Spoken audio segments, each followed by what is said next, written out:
and General Electric turbine generator. Built in the mid-50s, the units are cooled by once-through cooling water from Biscayne Bay. The resultant storm surge deposited substantial amounts of debris in the intake and discharge canals.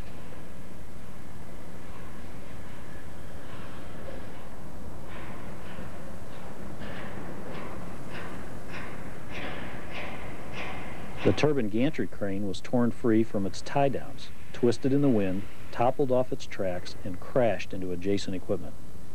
This failure dislodged steam piping and crushed the air ejectors and turbine control equipment.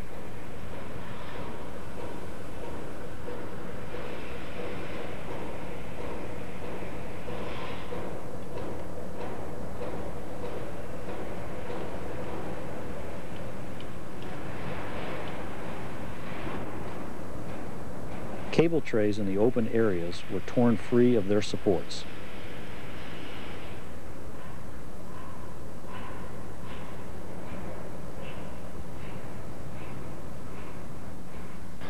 The general plant area damage was extensive, including mountains of debris and boats from Biscayne Bay stranded throughout the plant property.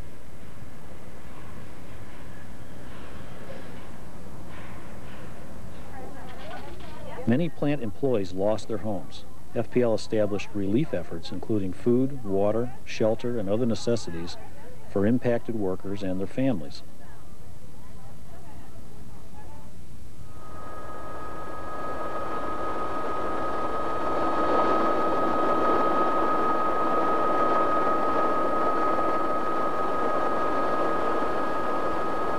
Damage to the Turkey Point plant site was more extensive than at Cutler because the eye of the hurricane passed directly overhead. The most severe damage was primarily inflicted on support facilities and structures such as warehouses, office buildings, and tanks.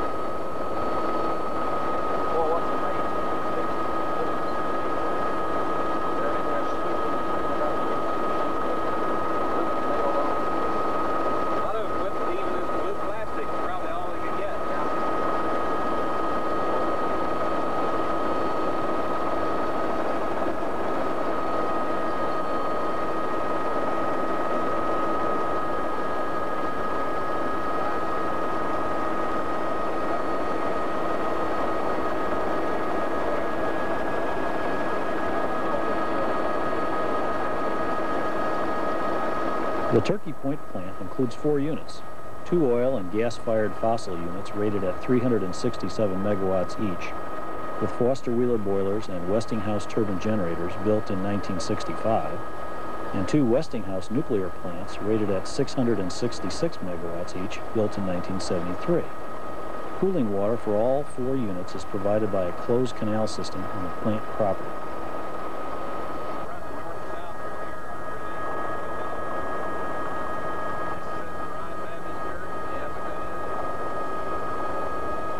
The worst damage to generating equipment was vertical and horizontal cracking in the 400-foot reinforced concrete chimney for unit number 1.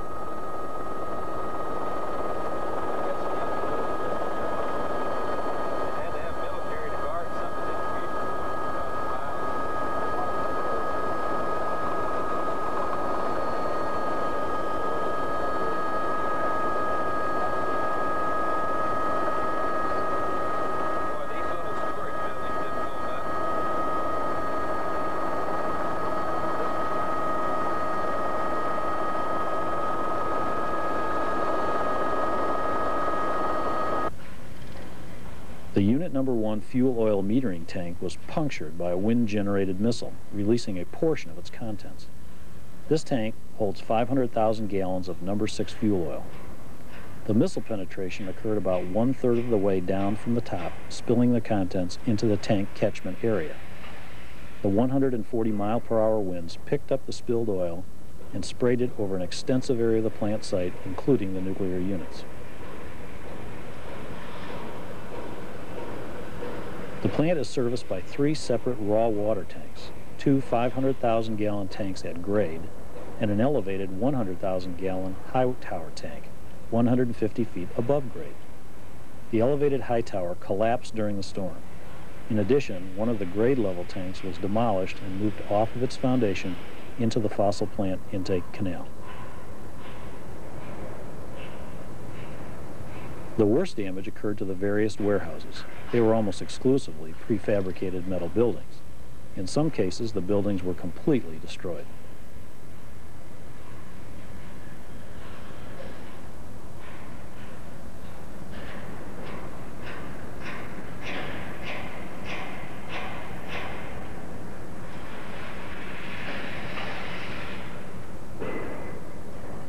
The largest impact to the power generating capability of the fossil units was the result of extensive cracking to the Unit No. 1 chimney. Cracks extended down the vertical face of the reinforced concrete column approximately 250 feet. These vertical cracks were visible around the entire circumference of the chimney.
The most severe cracking was on the south side, where there were large open holes up to 2.5 feet across.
The extent of the damage required the chimney's removal. 2 demolition methods were investigated. The customary method would be to manually cut small pieces from the top, slowly proceeding to the ground. The other method would be to explosively demolish the structure. After a careful review and engineering analysis, a decision was made to explosively demolish the chimney. The principal reason was the need to remove a serious safety hazard. The structure might collapse in another storm. A demolition contractor, Controlled Demolition Incorporated, was brought in to assist in the chimney removal. The base was prepared by severing the reinforcing steel and drilling several hundred holes for dynamite placement.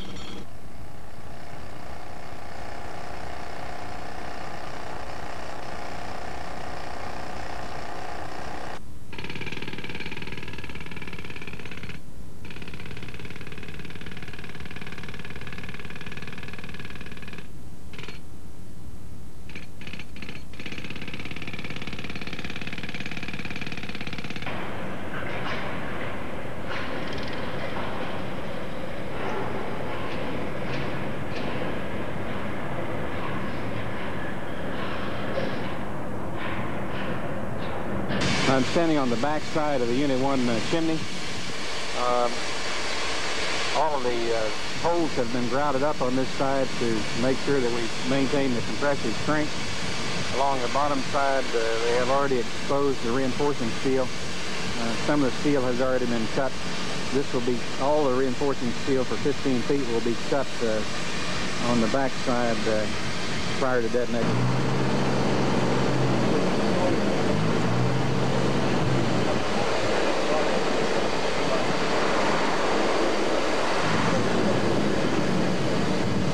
It's that critical, huh, Mark?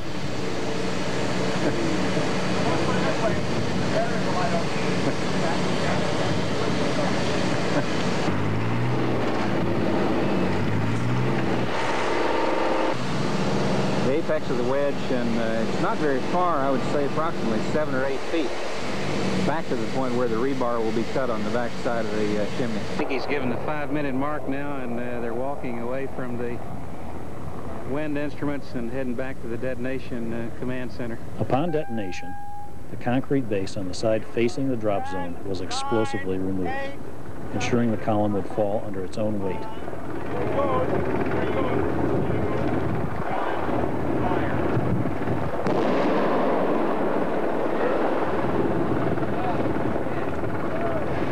Whoa, look at that.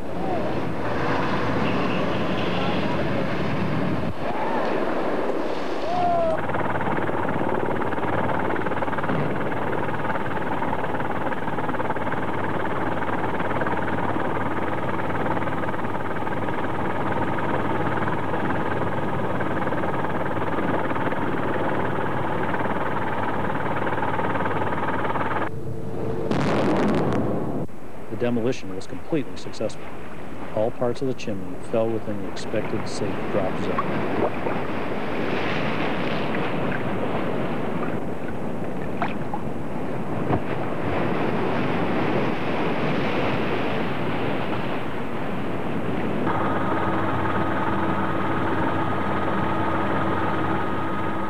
Beyond the damage to the plants, the destruction caused by Hurricane Andrew is estimated to be the worst natural disaster in the history of the United States. Entire communities were completely destroyed. In many areas, all vital services were lost. Electricity, water, and gas were gone. Roads were impassable due to downed trees and power lines. Approximately 1.4 million FPL customers were without electricity.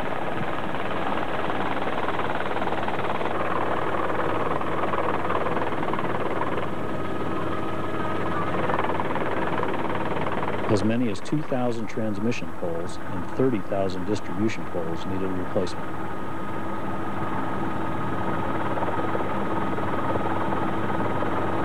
Estimated property losses may exceed $20 billion.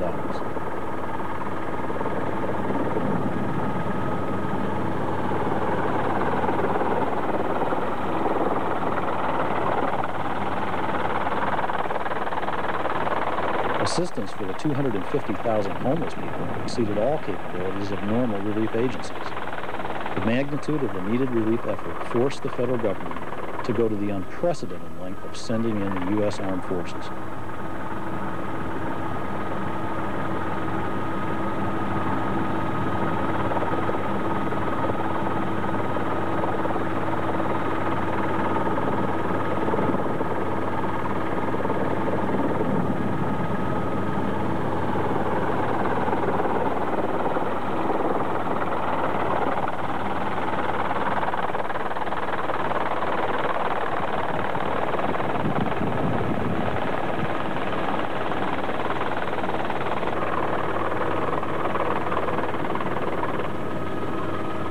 Restoration and rebuilding efforts are expected to take years to complete.